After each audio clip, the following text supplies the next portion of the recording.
Revelations.Unveiled. Detroit.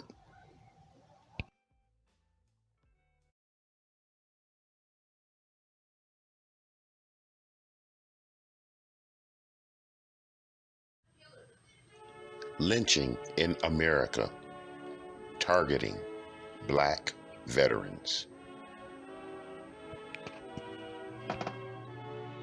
The continuing review of the history, the role, the respect, and honor given to the so-called Black military veterans of America.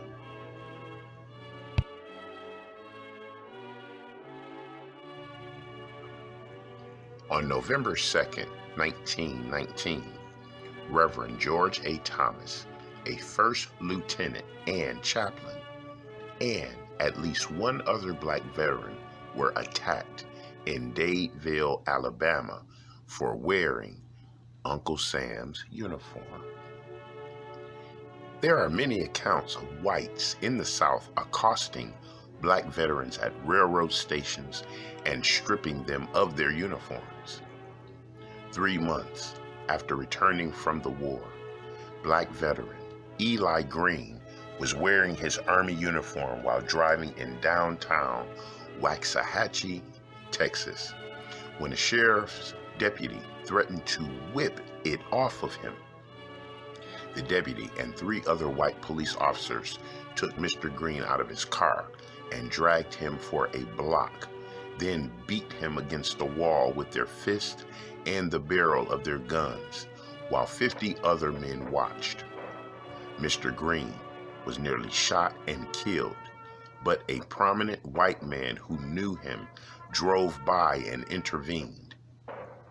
After the brutal attack, Mr. Green fled Texas, leaving the happiest home and the only dad he had known, and did not return to Waxahachie for more than 40 years. On April 5th, 1919, a 24-year-old Black veteran named Daniel Mack was walking in Sylvester, Georgia, when he accidentally brushed up against a white man as they passed each other. The white man responded angrily, and an altercation ensued, leading to Mr. Mack's arrest. At his arraignment, Mr. Mack said, "I fought for you in France to make the world safe for democracy. I don't think you've treated me right in putting me in jail and keeping me there, because I've got as much right as anyone to walk on the sidewalk." The judge responded, "This is a white man's country, and you don't want to forget it." He sentenced Mr. Mack to 30 days on a chain gang. Mr. Mack was serving that sentence when on April 14, at least 4 armed men seized him from his cell and carried him to the edge of town, where they beat him with sticks, clubs, and the butts of guns, stripped him of his clothes, and left him for dead. Despite multiple skull fractures, Mr. Mack made his way to the home of a Black family who helped him to escape town. Eli Green and Daniel Mack survived their attacks and managed to flee the South, but many other Black veterans did not make it out alive.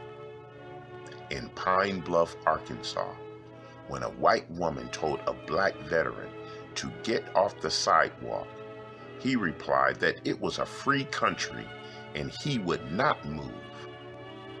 For his audacity, a mob took him from town, bound him to a tree with tire chains, and fatally shot him as many as 50 times.